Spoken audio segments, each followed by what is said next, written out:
Hello everyone, I am possible class में आप सभी का स्वागत है। आज इस वीडियो में हम डिस्कस करने वाले हैं सीटेट के बारे में कि सीटेट में कौन सी तीन चीज़ों का ध्यान रखना बहुत ज़्यादा ज़रूरी है। तो ये जो भी फर्स्ट टाइम सीटेट के एग्ज़ाम दे रहे हैं, जो भी फ्रेशर्स हैं, जो फर्स्ट टाइम एग्ज़ाम दे रहे हैं, उनके लिए ये वीडियो बहुत ज़्यादा यूजफुल होने वाली है, ताकि आपको पता चले कि जो सीटेट है उसका पैटर्न क्या है, सिलेबस क्या है।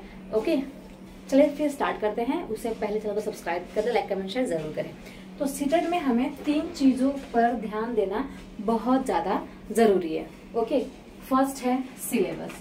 हमें ये पता होना चाहिए कि सिलेबस क्या है सीटेट का, और क्या क्या टॉपिक जो है वो आते हैं, कौन से सब्जेक्ट में कौन से टॉपिक आते हैं, वो हमें पता होना बहुत ज़्यादा ज़रूरी है।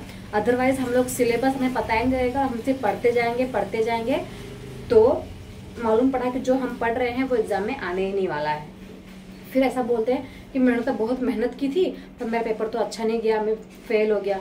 तो फेल होने के पीछे रीजन क्या होता है कि जो सिलेबस होता है वो सिलेबस के अकॉर्डिंग हम लोग पढ़ाई नहीं करते हैं। ओके, तो फर्स्ट ऑफ ऑल आपको सिलेबस के बारे में पता होना चाहिए, सिलेबस के अकॉर्डिंग ही आपको अपना प्रिपरेशन स्टार्ट करना है। ओके, इसके बाद है आपको जिस पे ध्यान देने की जरूरत है सेकंड वो चीज पे, वो है आपका PYQ। ओके, जो प्रीवियस ईयर क्वेश्चन पेपर है वो बहुत ज्यादा इम्पोर्टेंट है सीटेट के लिए। ये एक रामबाण की तरह काम करता है।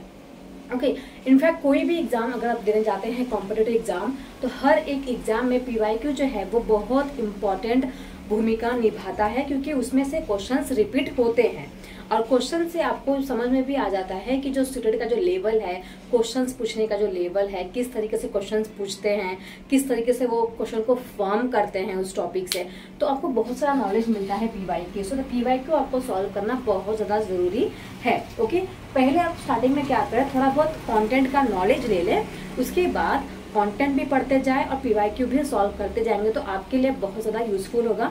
अगर आप सिर्फ कंटेंट ही पढ़ते जाएंगे सोचेंगे कि लास्ट में PYQ का सॉल्व करें, तो फिर आप गलती करेंगे, आपको बहुत कुछ समझ में नहीं आएगा। तो कंटेंट के साथ साथ PYQ भी सॉल्व करते चलेंगे तो आपके लिए ज़्यादा बेनिफिशियल होगा ये।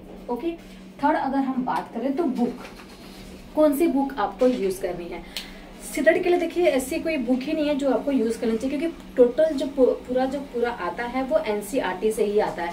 अगर आप EVS की बात करें, मैथ्स की बात करें, साइंस, सोशल साइंस, पूरा NCERT से ही आता है। और जो पढ़ाने वाले पढ़ाते हैं वो भी NCERT से ही पढ़ाते हैं। तो आप NCERT की बुक फॉलो करेंगे तो आपके लिए बहुत ज्यादा यूजफुल होगा, क्योंकि NCERT से ही आता है। इसके अलावा यहाँ वहां से नहीं पूछता है CBSE। ओके, सारा आपको NCERT से ही आता है, तो NCERT ही आपको इधर पढ़ना है। ओके, ये तीन तो हो गया आप लोगों का। इन चीजों पे सबसे ज्यादा आपको फोकस करना है। नेक्स्ट, अगर आप फर्स्ट टाइम एग्जाम दे रहे हो, आप पूरी तरीके से फ्रेशर हो, आपको बिल्कुल भी नॉलेज नहीं है, तो मैं आपको बता दूं कि जो स्टूडेंट का जो पैटर्न होता है, जो स्ट्रक्चर होता है, वो कैसा आता है। Paper 1 and paper 2। पेपर 1 जो होता है वो भी 150 मार्क्स का ही होता है, और जो पेपर 2 होता है वो भी 150 मार्क्स का ही होता है। पेपर 1 जो होता है वो प्राइमरी लेवल के लिए होता है, 1st to 5th के लिए, एंड जो पेपर 2 होता है वो 6th to 8th के लिए होता है। और फुल्ली NCERT बेस्ड, इसमें भी NCERT से ही आता है और इसमें भी पूरा NCERT से ही आता है। आपको सिर्फ जो पढ़ना पड़ेगा, जो फोकस करना है वो करना पड़ेगा चाइल्ड डेवलपमेंट एंड पेडागोजी में। ओके, जो चाइल्ड डेवलपमेंट एंड पेडागोजी है वो अलग बुक से आता है। ओके, ये हो गया आपका किस पे आपको ध्यान देना है। ओके, इसके बाद अगर हम बात करें तो पेपर में नेगेटिव मार्किंग नहीं होती है।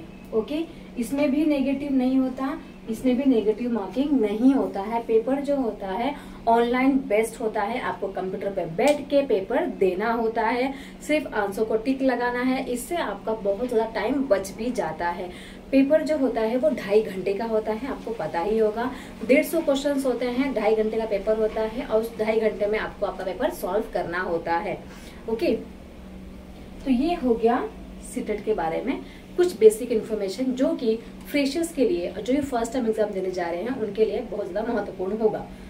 सो अगर वीडियो अच्छी लगी है, चैनल को सब्सक्राइब करें, लाइक कमेंट जरूर करें। Thank you so much everyone.